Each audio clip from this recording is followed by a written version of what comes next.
Olá, eu me chamo Luiz Adamo e sejam bem-vindos ao nosso boletim informativo de soja e milho, que a gente traz aí diariamente para vocês, trazendo sempre as notícias mais relevantes para o mercado de soja, milho, principalmente em relação a Chicago, a questão do milho também na B3, dólar aqui dentro do Brasil, o mercado de prêmios para a soja e também alguns pontos relevantes à questão climática. Então fique com a gente para acompanhar as notícias que tiveram relevância no mercado de hoje.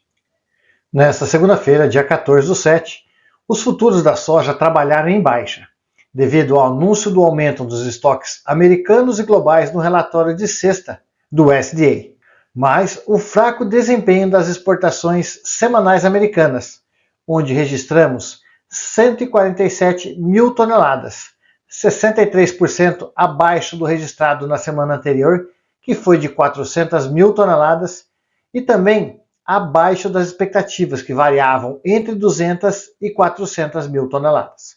Somado a isso, temos condições climáticas favoráveis e queda no petróleo na casa de 1,6%, motivados pelo anúncio do presidente americano de que a Rússia tem até 50 dias para firmar acordo de paz, antes que os americanos aumentem as tarifas contra a Rússia. Dessa forma, o fechamento entre agosto e setembro ficou de 2 a 4 cents de queda, mas no pior momento do dia, o número ficou em 10 cents negativos.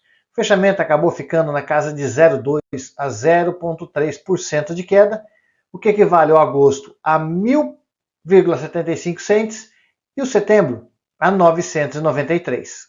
Para o milho, em um movimento de cobertura de posições, encerra o dia em alta, recuperando parte das quedas recentes, com os investidores buscando apoio nos cortes anunciados pelo USDA em suas estimativas de estoques de passagem tanto dos Estados Unidos quanto globais, através do relatório do WASDE na sexta-feira. Por outro lado, os temores quanto à retomada de imposições de tarifas por Trump, aliado às condições climáticas favoráveis aos cultivos americanos, evitam maiores ganhos, porque o mercado teme impactos na demanda pelo produto norte-americano devido às guerras comerciais. O USDA, em seu informe de inspeção semanal para exportação, registrou um montante de 1,28 milhão de toneladas, volume equivalente a quase 18% menor ao registrado na semana anterior. Apesar disso, o número ficou dentro das estimativas do mercado, que era de 1,2 a 1,5 milhão de toneladas. Por isso, o fechamento no milho ficou muito próximo das máximas do dia. O setembro fechou com 4 cents e o dezembro com 6 cents. Altas essas que equivalem a 1 a 1,4% de alta. O setembro, dessa forma, fechou em 400 cents e o dezembro a 418. Pelo lado da B3, o bom andamento da colheita pressionou durante o mercado os preços para baixo, onde chegaram a cair na faixa de 0,60 a 0,80 centavos por saca. Mas o baixo volume de ofertas continuou dando sustentação. Por isso, o mercado fechou na casa de 0,3% ou 20 centavos por saca, com setembro fechando a R$ 64,09. E falando em prêmios, nós vimos os prêmios caírem mais um pouco na data de hoje, mais 5 cents, mesmo com o volume baixo de oferta e Chicago caindo.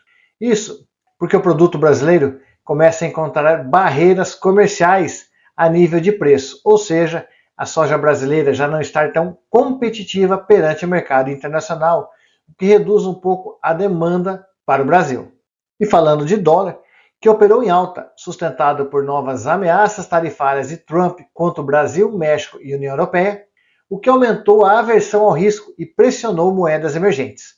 No cenário doméstico, o real também reagiu negativamente à contração inesperada da atividade econômica em maio, que interrompeu uma sequência de altas. A cautela foi ampliada pela incerteza sobre o desfecho das tarifas e o posicionamento do governo brasileiro, além do impasse envolvendo o IOF.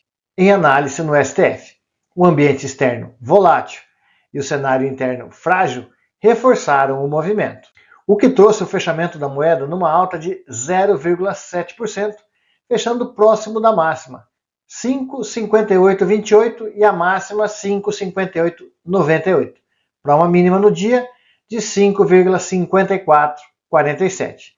E como observamos ali no final do mapa, a briga comercial Brasil e Estados Unidos acabou invertendo a tendência de queda que nós tínhamos aí até o início do mês de julho. E assim encerramos os destaques dessa sessão. Na soja, relatório do WASDE, mais inspeções semanais de exportação, e petróleo deram direção ao mercado para baixo. No milho, o relatório do WASDE, recuperação no mercado após as últimas quedas, foram suficientes para um fechamento em alta. Já o dólar teve um cenário internacional com ameaças de novas tarifas e incertezas comerciais, somado a fatores internos como redução na divulgação da atividade econômica no Brasil e questões relacionadas ao IOF, como fundamentos necessários para um fechamento em alta. Nos vemos em nosso próximo vídeo.